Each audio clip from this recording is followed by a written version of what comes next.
Question for you guys. Who here thinks they could perform heart surgery on a fellow Toastmaster or family member better than a heart surgeon? My fellow Toastmasters, honored guests, and Madam Toastmaster, I am here tonight to tell you that I would not recommend myself if you need urgent heart surgery.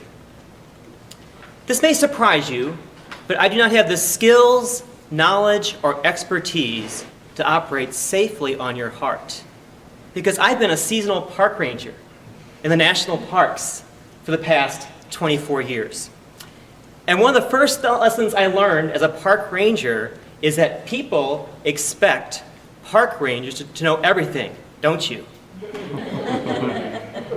So about 18 years ago, when I started giving ranger talks in Everglades National Park, people started asking me about this global warming thing, and I knew nothing about it. And park visitors hate it when rangers say, "I don't know." So soon after I got that question, I had to run to the nearest Miami bookstore and buy a book. And I bought this book. It's called Laboratory Earth: The Planetary Gamble We Cannot Afford to Lose, by climate scientist Dr. Stephen Schneider of Stanford University. And Dr. Schneider passed away, unfortunately, in 2010. But around that time in the year 2000, he was considered to be one of the top climate experts in the world. And after reading this book, I got hooked reading books and articles about climate change.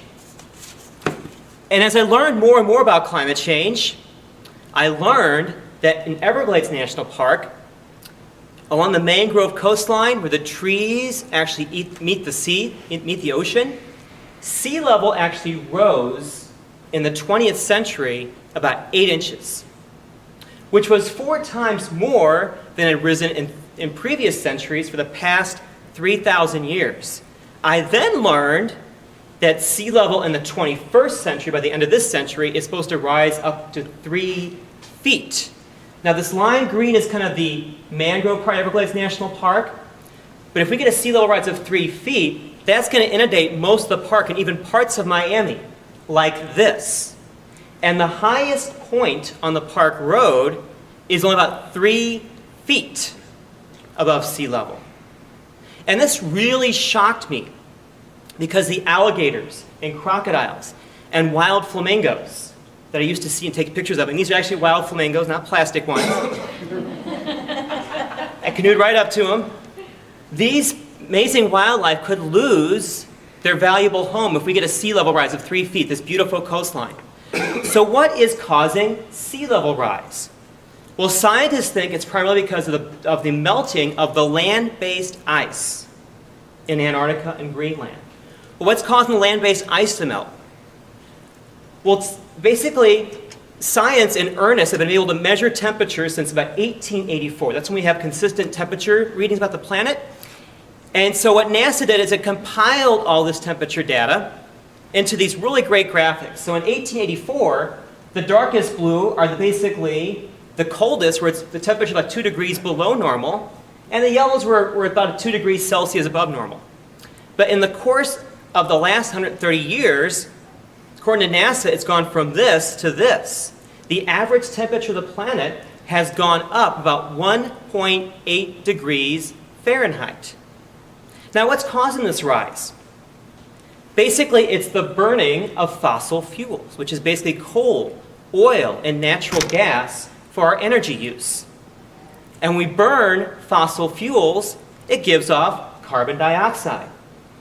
And scientists have been able to measure that the carbon dioxide in our air supply has actually gone up about 43% since about 1880. And we put all this carbon dioxide in our air, it's actually causing more extreme weather. So what it's basically doing is that it's putting our weather on steroids.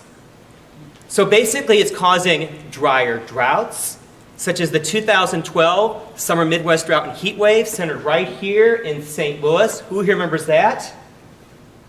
And it also causes heavier, wetter rains and stormier storms, such as the flooding we had here in St. Louis on New Year's Day of this year. Who here was impacted by that? Now, one of the best evidence I know of climate change is this. So I brought the ultimate proof with me here tonight. So you guys ready for this? Are you bracing the sides of your chair here? It's the change in underwear fashion. From our great-grandparents to what the kids are wearing here today. Now, this slide is a joke, but seriously. Really? Maybe there is some evidence there. In 2009, researchers at the University of Illinois interviewed about 79 of the world's top climate scientists, and they determined that 97% of climate scientists are in agreement that human-caused climate change is happening right now. But 79 seems like a small number, doesn't it? So then in 2010, William Anderegg, a researcher at Stanford University, interviewed about 908 climate scientists. And he got the same result. About 97.5% of climate scientists are saying human-caused climate change is real. 908 still sounds kind of small. So in 2013, John Cook at the University of Australia in Queensland, he interviewed over 10,000 climate scientists. And he got this result. 98.5% of climate scientists worldwide are saying human-caused climate change is happening. Now, even though there's this broad and deep scientific agreement, in 2012, the Pew Research Center polled Americans. What they determined is that only 45% of Americans think there's a scientific agreement. But a majority of Americans either don't know about the scientific agreement or think the science is still unsettled. And that's a real head-scratcher, this gap between the scientific community and the public. For climate scientists, such as Dr. Marshall Shepard, climate scientist of Emory University, who said this gap is like saying that 97% of heart surgeons agree how to do a heart transplant, but yet the public disagrees. But despite all that I've learned about climate change as a park ranger, Toastmaster, and public speaker, my friend Jim Bubash, and fellow Toastmaster, he decided to be in New Orleans instead tonight with his wife.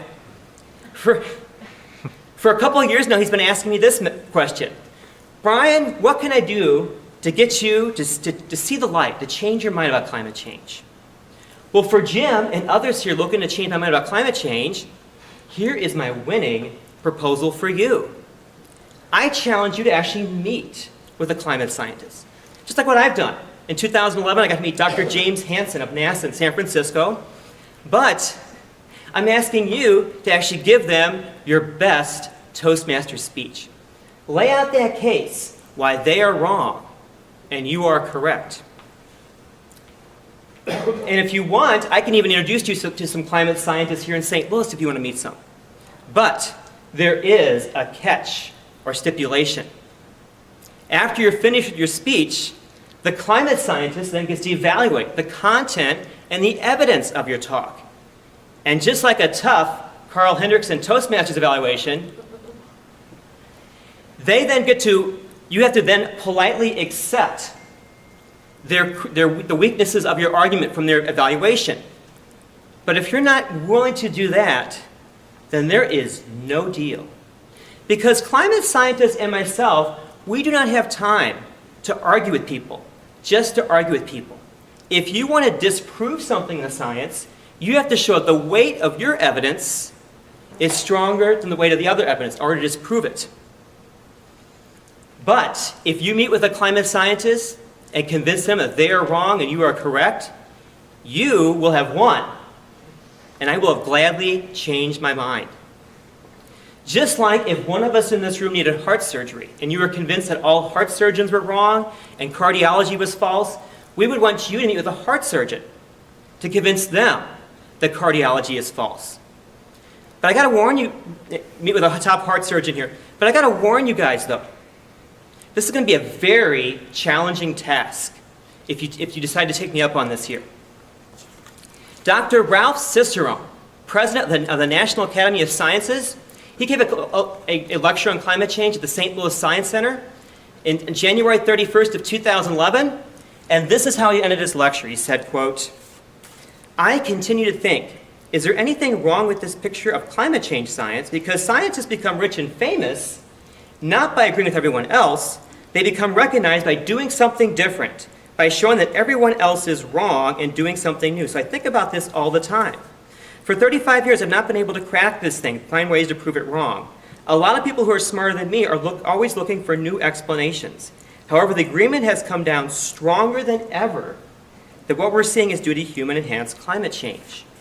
So, this is my winning proposal for you, to meet with the climate scientists and prove to me and them that they are wrong. And just like heart surgery, let's see if you're up to this very difficult challenge. Madam Toastmaster.